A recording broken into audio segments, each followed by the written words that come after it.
This is the Kent State Minute Clinic, presented to you by Bryant Heating and Cooling. Hi, this is Bryce Biggin here with the women's gymnastics team at Kent State University, and we're here for the Minute Clinic with a bar exhibition with Whitney Johnson. We're going to be going over the giant fold today. The first thing that we're going to do is Whitney's going to start off and she's going to show you a set of giants. We need to be able to do a set of giants where the body's nice and tight. You see her head stay in really well, your toes come up, so she swings right through what we call a good candlestick position in the giant. That's probably the part that we're going to focus on the most, because as she goes to start her turn, she needs to make sure that her body is going to stay as straight as possible, and she's going to start her turn by leading with her toes and then going into keeping really good pressure. Her head has to stay in, and she needs to stay as straight as possible through the whole thing. So she's getting ready here, chalking up right now, and she should be set to do the second half, which is a giant half.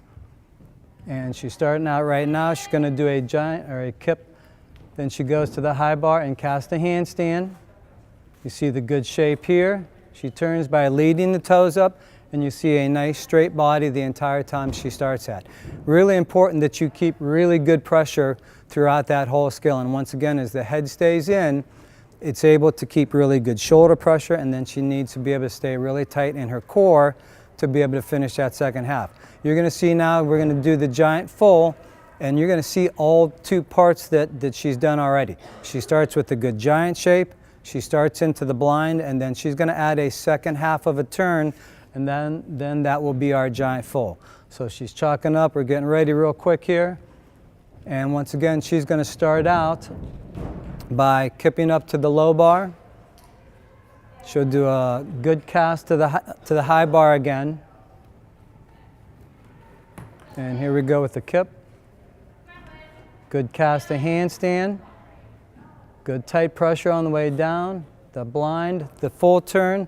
Everything stays in a nice straight line, and we're done. So this has been Bryce Biggin for the Minute Clinic. Thank you very much. This has been the Kent State Minute Clinic, presented to you by Bryant Heating and Cooling.